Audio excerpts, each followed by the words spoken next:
मैं कीर्ति Paroha class 11th biology की class में आपका बहुत स्वागत करती हूँ।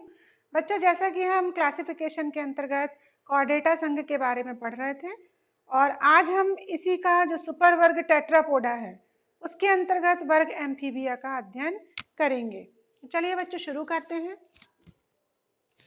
सबसे पहले देखेंगे सुपर वर्ग टेट्रापोडा।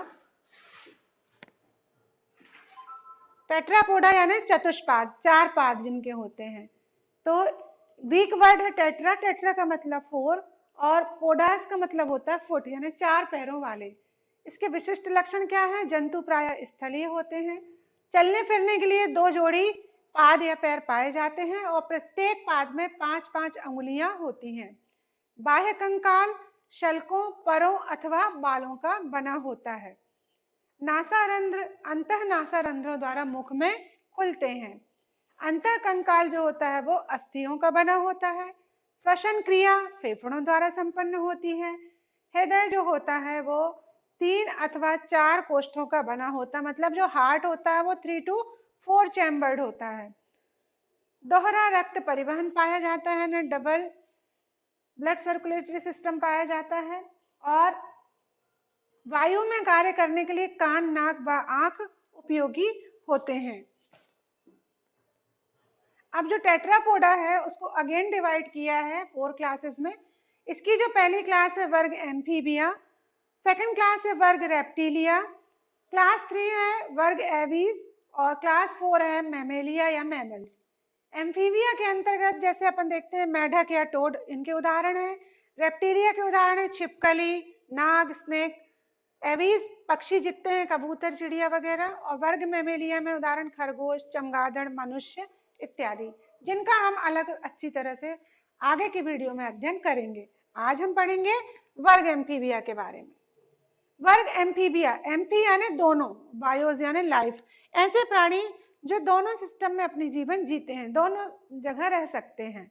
तो एम्फीबिया के लक्षण क्या है? इस वर्ग के जो जंतु होते हैं वो थल और जल दोनों स्थानों में रहते हैं। ये जंतु कैसे होते हैं? कोल्ड ब्लडेड, शीत रक्त वाले होते हैं। इनकी त्वचा जो होती है कोमल होती है, नम मॉइस्ट होती है, लचीली होती है और चिकनी होती है। त्वचा पर म्यूकस ग्लैंड, श्लेष्म ग्रंथियां पाई जाती हैं जिनसे म्यूकस निकलता रहता है। चलने या तैरने के लिए दो जोड़ी टांगें होती हैं। अंगुलियों के बीच में प्रायः झिल्ली होती है, जैसे अपने फिंगर्स हैं, अपने फिंगर्स के बीच में झिल्ली नहीं है, लेकिन जो एम्फीबियस रहते हैं उनके बीच में पतली झिल्ली पाई जाती है।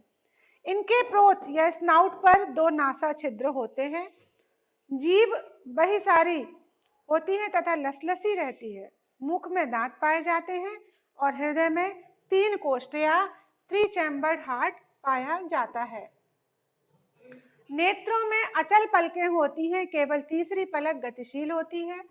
यह एक लिंगी प्राणी हुआ करते हैं। श्वसन जो है वो गलफड़ों एवं त्वचा के द्वारा होता है। दैट इज इम्पोर्टेंट कि एम्फीबियंस में जो रेस्पिरेटरी होता है, रेस्पिरेशन होता है, वो गलफड़ों, गिल्स और त्वचा के द्वारा होता है। कंकाल किसका बना होता है? हड्डियों का बना होता है। और इनकी प्रारंभिक अवस्था में जब ये भ्रूण अवस्था में रहते हैं तो इनके भ्रूण का आकार मछली के समान होता है। इसके मेन 5 लक्षण हम और अच्छे से बिल्कुल स्पेशली याद कर सकते हैं कि त्वचा मुलायम और नम होती है। निमेशक पटल का नेत्रों में पाया जाना, ये जो निमेशक पटल होती है, क्योंकि अगर ये पानी में रहते हैं तो ये निक्टिटेटिंग मेम्ब्रेन जो होती है वो इनकी आंखों को पानी से सुरक्षा प्रदान करती है और पानी में भी देखने की सहायता करती है। जीभ का लसलसादार व चिपचिपा होना, नर प्राणियों में स्वर कोशों का पाया जाना और शरीर के बाहर निषेचन की क्रिया होना, ये एम्फीबियंस के 5 मेन कैरेक्टर्स हैं। अब हम इसका वर्गीकरण देखें तो वर्ग एम्फीबिया को 3 गणों में बांटा गया। पहला है जिम्नोफाइना या एपोडा, अर्थात बिना पैरों वाले, जैसे इक्थियोफिस। दूसरा है यूरोडेला, इसका उदाहरण सैलामेंडर या साइरेन। तीसरा है एन्यूरा, मेढक, टोड और हाइला। तो ये है वर्ग एम्फीबिया के वर्गीकरण। अब इनके विशिष्ट लक्षण गणों के आधार पर अगर हम देखें तो पहला देखते हैं गण जिम्नोफाइना या एपोडा। इनमें जंतुओं में अंश व श्रोणी मेखला का अभाव होता है, मतलब जिससे लिम्स या पाद जुड़े होते हैं उसमें होता है पेक्टोरल गर्डल और पेल्विक गर्डल, ये नहीं पाई जाती। शरीर पतला व लंबा होता है और शल्क से ढका रहता है। श्वसन गलफड़ों द्वारा होता है। नेत्रों के ऊपर पारदर्शक झिल्ली उपस्थित होती है। इसका उदाहरण है इक्थियोफिस। यहाँ पर आप इक्थियोफिस का डायग्राम देख रहे हैं कि इसमें किसी भी प्रकार से पैर या टांगे नहीं पाई जाती।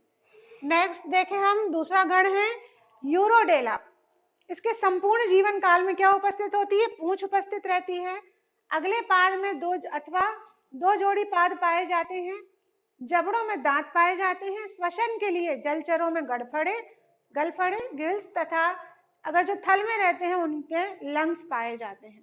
उदाहरण इसका सैलेमेंडर, और ये सैलेमेंडर का चित्र है। नेक्स्ट देखें हम, जो है ऑर्डर एन्यूरा या गण एन्यूरा। प्रौढ़ जंतुओं में पूंछ नहीं पाई जाती। जब ये वयस्क अवस्था में रहते तो इनमें पूंछ विलुप्त हो जाती है। पाद के दो जोड़े होते हैं। त्वचा चिकनी एवं ग्रंथिमय होती है, ग्लैंडुलर होती है। जंतुओं के शरीर में पसलियों का अभाव होता है।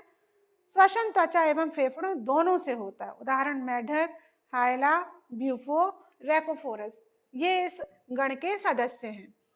तो बच्चों ये था आपका वर्ग एम्फीबिया के बारे में। नेक्स्ट वीडियो में हम आपसे वर्ग रेप्टिलिया के बारे में अध्ययन करेंगे। Thank you.